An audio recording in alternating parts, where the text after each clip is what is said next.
नमस्कार, मैं सुहाना आपके साथ और आप देख रहे हैं द न्यूज पोस्ट। वक्त तो चले खबरों में तेजी से अपडेट करने का, लेकिन इससे पहले अगर नहीं किया है आपने द न्यूज पोस्ट को सब्सक्राइब तो सबसे पहले चैनल को सब्सक्राइब करें, बेल आइकन पर क्लिक करना ना भूलें क्योंकि इससे मिलती रहेगी आपको तमाम अपडेट। तो चलिए बिना वक्त जाया किए शुरू करते हैं आज की बुलेटिन की। मुख्यमंत्री हेमंत सोरेन की अध्यक्षता में झारखंड कैबिनेट की बैठक 12 मार्च को की जाएगी। कैबिनेट सचिवालय ने पत्र जारी कर बताया है कि बैठक 12 मार्च को प्रोजेक्ट भवन स्थित मंत्री परिषद कक्ष में सुबह 11 बजे से शुरू होगी। इस बैठक में कई महत्वपूर्ण प्रस्तावों पर मुहर लगने की संभावना है। कैबिनेट बैठक को लेकर जारी अधिसूचना में कहा गया है कि मंत्रिमंडल सचिवालय एवं निगरानी विभाग समन्वय द्वारा सूचित किया गया है कि मंत्री परिषद की बैठक 12 मार्च बुधवार को सुबह 11 बजे झारखंड मंत्रालय स्थित मंत्री परिषद कक्ष में होगी। कैबिनेट की बैठक में सरकार की ओर से विभिन्न प्रस्तावों को मंजूरी दी जाएगी। इसके लिए कई प्रस्ताव पहले से ही तैयार है। मुख्यमंत्री हेमंत सोरेन के हाथों 49 नवचयनित प्रशिक्षण पदाधिकारियों को जब नियुक्ति पत्र मिला तो उनके चेहरे की मुस्कान देखते ही बन रही थी। खुशियों से भरा यह अवसर था। झारखंड मंत्रालय में श्रम प्रशिक्षण नियोजन एवं कौशल विकास विभाग द्वारा आयोजित नियुक्ति पत्र वितरण समारोह का मुख्यमंत्री ने अपने संबोधन में कहा कि नियुक्तियों का यह कारवां बढ़ता रहेगा। युवाओं को रोजगार से जोड़कर राज्य को नई ऊंचाइयों पर ले जाने के लिए हमारी सरकार प्रतिबद्ध है। मुख्यमंत्री ने नवचयनित प्रशिक्षण अधिकारियों को शुभकामनाएं देते हुए कहा कि आज से सरकार की यह एक अभिन्न अंग के रूप में जिम्मेदारियों से भरे नए सफर की आप शुरुआत कर रहे हैं। मुझे विश्वास है कि आप प्रशिक्षण देकर युवाओं के हुनर को इस तरह से निखारेंगे कि उन्हें रोजगार के लिए मुश्किलों का सामना नहीं करना पड़ेगा। उन्हें रोजगार के भरपूर अवसर प्राप्त होंगे। वे अपने हुनर और क्षमता की बदौलत देश विदेश में मान सम्मान और गर्व के साथ कार्य कर अपने परिवार और राज्य का नाम आगे बढ़ाएंगे। झारखंड विधानसभा को नया नेता प्रतिपक्ष मिलने की उम्मीद है। ऐसा इसलिए कि भाजपा विधायक दल के नेता के चुनाव के लिए पार्टी की केंद्रीय इकाई ने पर्यवेक्षक नियुक्त किया गया है। बैठक की तारीख अभी घोषित नहीं है, लेकिन जल्द होने की संभावना है। झारखंड बीजेपी विधायक दल की बैठक अब इसलिए भी होगी क्योंकि उसमें नेता का चुनाव होगा। झारखंड विधानसभा में कुल 21 विधायक है। इसके अलावा आजसू जनता दल यूनाइटेड और लोजपा के भी विधायक है। नेता प्रतिपक्ष बड़े विपक्षी दल के नेता को बनाया जाता है, यानी उन्हें यह दर्जा विधानसभा सचिवालय द्वारा मिलता है। भाजपा विधायक दल की बैठक के लिए केंद्रीय पर्यवेक्षक के रूप में केंद्रीय मंत्री भूपेंद्र यादव और ओबीसी मोर्चा के राष्ट्रीय अध्यक्ष और संसद के लक्ष्मण को नियुक्त किया गया है। इन दोनों नेताओं के पर्यवेक्षण में भाजपा विधायक दल का नेता चुना जाएगा। तारीख अभी स्पष्ट नहीं है, लेकिन जल्द बैठक होने की संभावना है। बैठक में किसी वरिष्ठ भाजपा नेता को प्रस्तावक बनाया जाएगा। उसके बाद सारे विधायक परस्पर सहमति से उसे नेता चुनेंगे। झारखंड में 10 लाख मैया योजना के लाभुक का नाम योजना से बाहर होने वाला है। सभी जिला में अलग अलग आंकड़े हैं, जिसमें पूर्व के लाभुकों की संख्या में कटौती कर दी गई है। इस पर विधानसभा में बवाल मचा हुआ है। पक्ष और विपक्ष आमने सामने है। भाजपा ने कहा कि धीरे धीरे ऐसे ही योजना को बंद कर दिया जाएगा। भाजपा विधायक सत्येंद्र तिवारी ने कहा कि चुनाव के समय योजना में खूब लोगों को जोड़ा गया था, इसके बाद अब इस तरह से घुमाया जा रहा है। झारखंड के लोगों को बेवकूफ बनाया गया है। जब वोट लेना था तब कोई मापदंड नहीं बनाया गया। इसके बाद अब चुनाव जीतने के बाद नाम काटने का नया तरीका निकाल रहे हैं। इस पर मंत्री दीपिका पांडे सिंह ने कहा कि जो लोग फर्जी तरीके से लाभ ले रहे हैं उन पर कार्रवाई हो रही है, तो क्या दिक्कत है। जो लोग गलत शपथ पत्र दाखिल कर लाभ लिए हैं वैसे लोगों से वसूली भी की जाएगी। सरकार अपनी बात पर अभी भी कायम है। अपने सभी लाभुक को पैसे देंगे जो सही तरीके से योजना का लाभ लिया है। झारखंड ने 1.36 हजार करोड़ पर बवाल थमने का नाम ही नहीं ले रहा है। मुख्यमंत्री हेमंत सोरेन ने जीएमएम के स्थापना दिवस में फिर हुंकार भरा कि झारखंड से कोयला की ढुलाई बंद कर देंगे। इस पर विपक्ष हमलावर हुई तो जयराम महतो ने इसे राजनीतिक बयान दे दिया। डुमरी विधायक जयराम महतो ने कहा कि मुख्यमंत्री हेमंत सोरेन सिर्फ राजनीतिक बयानबाजी कर रहे हैं। अगर कोयला की ढुलाई रोकनी है तो साथ चलिए, कोयला खदान को बंद कर देंगे। झारखंडी होने के नाते वह खुद एक खदान पर बैठेंगे, लेकिन मुख्यमंत्री को ऐसा नहीं करना है। उन्हें सिर्फ बयान देकर सुर्खियों में रहने की आदत हो गई है। जब मुख्यमंत्री धनबाद में होते हैं तो कुछ बोलते हैं, गिरिडीह में रहते हैं तो कुछ और बयान देते हैं, लेकिन रांची आने के बाद बदल जाते हैं। आखिर कब तक ऐसे राजनीति के लिए झारखंड की जनता को बेवकूफ बनाते रहेंगे। इस पर मंत्री दीपिका पांडे सिंह ने कहा कि झारखंड का बकाया है और इसे हर हाल में केंद्र को वापस देना होगा। हमारा कोयला और मजा कोई और मारेगा। जी हाँ, हमारा बकाया पैसा केंद्र को देना होगा। इसके लिए सदन से लेकर सड़क तक आवाज बुलंद करेंगे। झामुमो द्वारा खनिजों की नाकेबंदी की घोषणा पर मरांडी ने तीखी प्रतिक्रिया दी है। उन्होंने कहा कि यह झामुमो की पुरानी आदत है, ये सब केवल कोयले की अवैध ढुलाई के लिए दिखावा है। उन्होंने कहा कि आज प्रतिदिन धनबाद बोकारो से 400-500 ट्रक कोयले की अवैध ढुलाई हो रही है, जिसे राज्य सरकार के इशारे पर पुलिस प्रशासन का पूरा संरक्षण प्राप्त है। गुमला जिले के सदर थाना क्षेत्र अंतर्गत आर्मी गांव में एक किसान ने अपनी जान दे दी। जान देने वाला साइबर अपराधी है। दरअसल किसान ने अपने खाते में धान बेचकर पैसे जमा किए थे। इससे वह महत्वपूर्ण काम करने वाला था, लेकिन साइबर अपराधियों ने उसके खाते से पैसे उड़ा दिए। इस कारण वह बहुत परेशान हो गया और उसने अपनी जान दे दी। किसान 55 साल का था। गुमला जिले के सदर थाना अंतर्गत अरमई गांव की यह घटना बताई जा रही। यहाँ के गरीब किसान मोरहा उराव ने पेड़ में फांसी लगाकर जान दे दी। उसने एक चिट्ठी भी छोड़ रखी है, जिसमें साइबर अपराधियों को इसके लिए जिम्मेदार ठहराया गया है। दरअसल धान बेचकर किसान मोरहा उराव ने 68,000 अपने बैंक खाते में जमा किए थे। इससे वह महत्वपूर्ण काम करने वाला था, लेकिन साइबर अपराधियों ने टिकट में लगाकर उसके खाते से पैसे उड़ा लिए। चाईबासा में आईईडी ब्लास्ट, 3 घायल जवानों को एयरलिफ्ट कर लाया जा रहा है रांची। जी हां, चाईबासा झरिया केला थाना क्षेत्र के बालीबा में आईईडी ब्लास्ट में 3 जवान घायल हो गए। नक्सलियों ने सारंडा के जंगल में हिंसक वारदात को अंजाम दिया। इस ब्लास्ट में 3 जवान घायल हो गए। घायल जवानों को एयरलिफ्ट कर रांची लाया गया। घटना को लेकर बताया जा रहा है कि यह ब्लास्ट तब हुआ जब नक्सलियों के खिलाफ ऑपरेशन चलाए जा रहे थे। झारखंड विधानसभा सत्र के 7वें दिन पेयजल विभाग में राशि के गबन का मामला गरमाया। सत्ता पक्ष के कांग्रेस विधायक प्रदीप यादव ने अपने ही सरकार को घेरने का काम किया। प्रदीप यादव ने आरोप लगाते हुए कहा कि रांची और लोहरदगा में L&T कंपनी को होने वाले बिल भुगतान कंपनी को न कर रकम फर्जी खाते के माध्यम से मुख्य अभियंता, कार्यपालक अभियंता और अन्य कर्मियों ने मिलकर आपस में बंदरबाट कर लिया। इसके साथ ही पूछा कि क्या मुख्य अभियंता प्रभात कुमार सिंह सहित दोषी अन्य अभियंताओं पर विभागीय कार्रवाई चलाने की स्वीकृति दी गई है। इसका जवाब देते हुए पेयजल मंत्री ने बताया कि यह मामला रांची का है, लोहरदगा का नहीं। कैशियर के खिलाफ FIR दर्ज हो चुकी है और वह जेल में है। चीफ इंजीनियर और आरोपी के खिलाफ विभागीय कार्रवाई भी चल रही है। आरोपी जेल में है। मामले की आगे की जांच ACB करे। इसके लिए विभाग को पत्र लिखा गया है। दोषियों पर सख्त कार्रवाई होगी। जमशेदपुर के बर्मा माइंस थाना क्षेत्र अंतर्गत मुस्लिम कॉलोनी में वर्चस्व को लेकर देर रात जमकर हवाई फायरिंग हुई। इस मामले में धारदार चापर से भी वार किया गया। घटना से कॉलोनी के लोगों में दहशत का माहौल है। इधर हमलावर घटना को अंजाम देने के बाद वहां से भाग निकले। इस घटना में गुलाम और मोहम्मद शाहरुख पर चापर से हमला किया गया, जिससे वे घायल हो गए। साथ ही अन्य लोग भी घायल हुए हैं। सूचना मिलने के बाद पुलिस मौके पर पहुंची और जांच में जुट गई है। दुमका जिला के हंसडीहा थाना पुलिस की कार्यशैली पर सवाल खड़े करते हुए सैकड़ों की संख्या में स्थानीय लोग थाना गेट पर एकत्रित होकर आंदोलन कर रहे हैं। लोगों का आरोप है कि रंगदारी मांग और महिला के साथ छेड़खानी के जिस आरोपी युवक को लोगों ने पकड़कर पुलिस को सौंपा था, वह युवक कैसे पुलिस की गिरफ्त से भाग गया। आक्रोशित लोगों को समझाने में पुलिस के पसीने छूट रहे हैं। आलम यह है कि हंसडीहा चौक जाम होने से सभी चारों रास्ते पर आवागमन बाधित हो गया। जानकारी के अनुसार हंसडीहा स्थित चर्च जा रहे बाइक सवार दंपत्ति के साथ पगवारा गांव के युवक मिथिलेश द्वारा 200 रुपए रंगदारी मांगने व महिला के साथ छेड़खानी करने का आरोप है। आरोपी युवक को सुबह पकड़कर पुलिस के हवाले किया गया था, लेकिन कुछ समय बाद ही युवक पुलिस की गिरफ्त से भाग गया और बेफिक्र होकर घूम रहा था। लोगों को जब इसकी जानकारी मिली तो लोग आक्रोशित हो गए। सैकड़ों की संख्या में लोग लाठी डंडे से लैस होकर थाने का घेराव कर दिया। थाना गेट को बंद कर पुलिस के खिलाफ जमकर नारेबाजी कर रहे हैं। हंसडीहा चौक को जाम कर आवागमन बाधित कर दिया, जिससे वाहनों की कतार लग गई।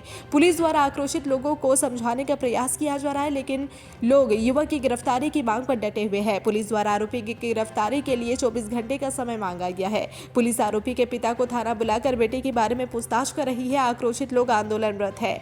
आरोपी युवक का आपराधिक इतिहास रहा है। इससे पहले भी वह जेल जा चुका है। हाल ही में जेल से निकला है। प्रदेश भाजपा अध्यक्ष और विधायक बाबूलाल मरांडी ने विधानसभा में पथ निर्माण विभाग से संबंधित प्रश्न उठाते हुए 2020-21 से 2024-25 तक हस्तांतरित सभी पदों की सूची मांगी है।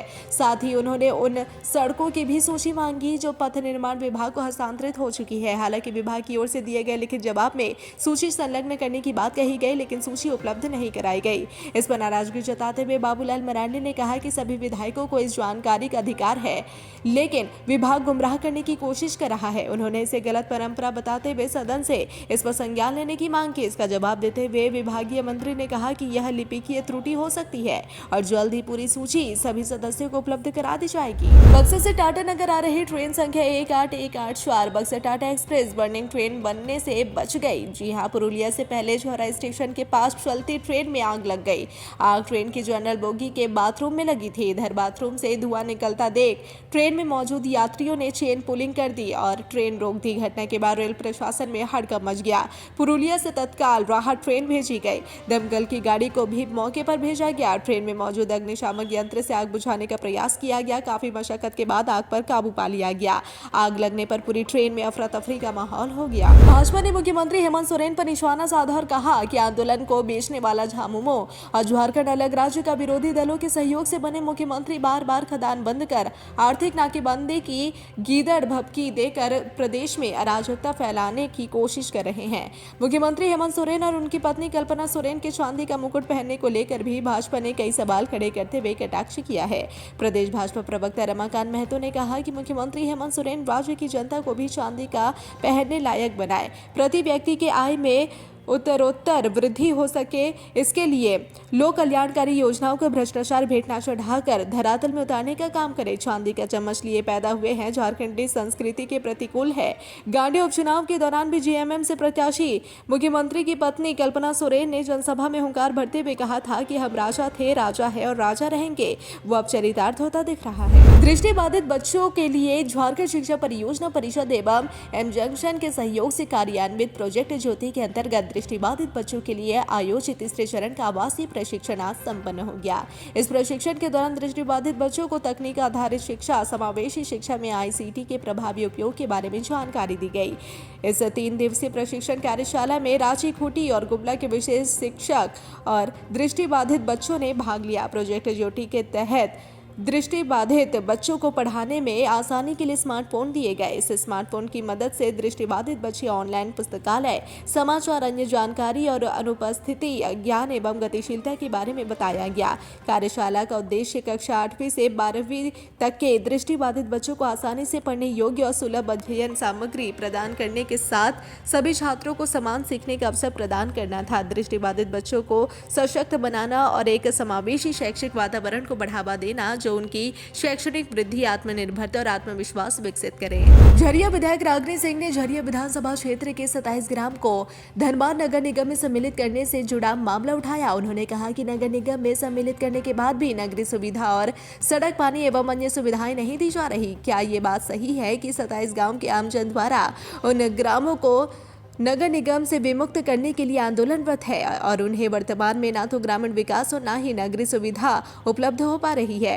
राज्य सरकार के मंत्री की हैसियत से झारखंड का ध्यान रखना हमारा दायित्व है। संक्रमणशील क्षेत्र में अगर नक्शा पारित ना हो और कल जो शहर मिलेगा वह बजरंग सूरत का होगा, जिसे सुधारा नहीं जा सकता। 2010 में जब अधिसूचना हुई तो क्षेत्र को समाहित किया गया। किसी भी निकाय में कंटिन्यूटी बहुत मायने रखती है। ऐसा नहीं हो सकता कि यह निगम क्षेत्र हो और बगल वाला ग्रामीण हो और उसके बाद वाला निगम हो। ग्रामों को निगम में सम्मिलित करने की बात कर रही है, उसमें कंटिन्यूटी खत्म होगा। जिन कामों को करना है कोशिश रहेगी कि उन्हें पूरा किया जाएगा। 2010 से 2015 में अगर अपेक्षित विकास नहीं हुआ है तो व्यवस्था की कमी, क्षेत्र को विकेंद्रित करना निगम के स्वरूप को प्रभावित कर देगा। साहिबगंज जिले के राधानगर थाना क्षेत्र के उत्तरी सफराजगंज पंचायत अंतर्गत बोतलू टोला गांव में भीषण आग लगी की घटना में 3 घर पूरी तरह से जलकर खाक हो गया। हालांकि आग कैसे लगी इसकी जानकारी नहीं मिल पाई है। जानकारी के अनुसार बोतलू टोला निवासी कंजूलाल मंडल के घर में अचानक धुआं उठने लगा। तेज हवा चलने के कारण देखते ही देखते आग विकराल रूप धारण कर लिया। आग की कहर काफी तेज होने के कारण नंदलाल मंडल और प्रसंजित मंडल के घर को आग अपनी चपेट में ले लिया, जिससे तीनों घर पूरी तरह से जलकर खाक हो गया। आग लगी की घटना में घरेलू सामान, नकदी, पलंग, बिस्तर, कपड़ा, कागजात, अनाज सहित अन्य सामान जलकर खाक हो गया। अग्नि पीड़ित प्रसंजित मंडल ने बताया कि आग लगी की घटना में उनका 2 लाख रुपया नकदी, एक मोटरसाइकिल समेत सारा सामान जलकर खाक हो गया है। वहीं ग्रामीणों ने आनन फानन में घटना की जानकारी अग्निशमन विभाग को दी। लोहरदगा के बीएस कॉलेज स्टेडियम में चल रहे स्वर्गीय शिव प्रसाद साहू की T20 क्रिकेट टूर्नामेंट में युवाओं और खिलाड़ियों का उत्साहवर्धन करने सिनेमा स्टार शत्रुघ्न सिन्हा पहुंचे। उन्होंने युवाओं को अपने पसंद में किसी एक फील्ड को चुनने की सलाह दी। युवाओं के लिए 3 फील्ड का वर्गीकरण कर उन्हें समझाया कि शिक्षा, खेल या फिर अभिनय के क्षेत्र में अपना करियर बना सकते हैं। शत्रुघ्न सिन्हा ने अपने दिनों को याद करते हुए कहा कि एकीकृत बिहार से पहला ये स्टार बने जो अभिनय को चुना।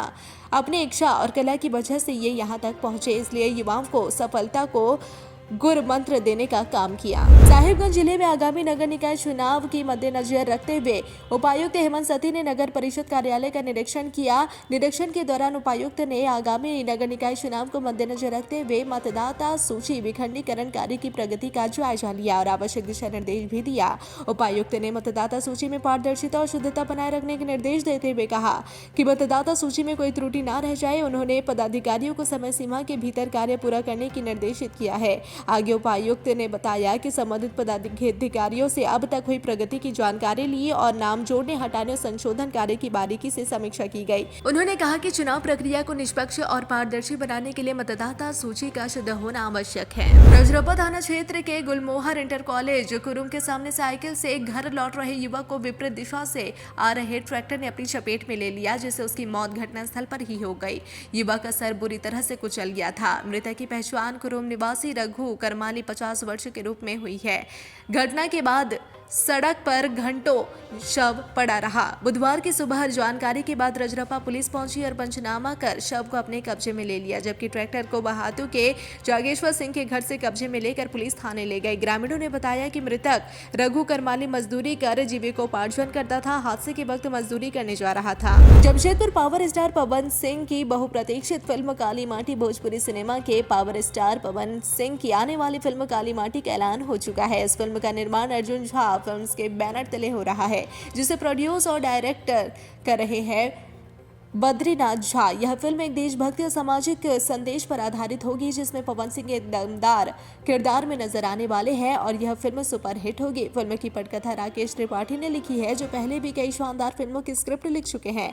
काली माटी एक संघर्ष, बलिदान और न्याय की कहानी है, जो दर्शकों के दिलों को छू जाएगी। झारखंड विधानसभा को नया नेता प्रतिपक्ष मिलने की उम्मीद है। ऐसा इसलिए कि भाजपा विधायक दल के नेता के चुनाव के लिए पार्टी की केंद्रीय इकाई ने पर्यवेक्षक नियुक्त किया गया है।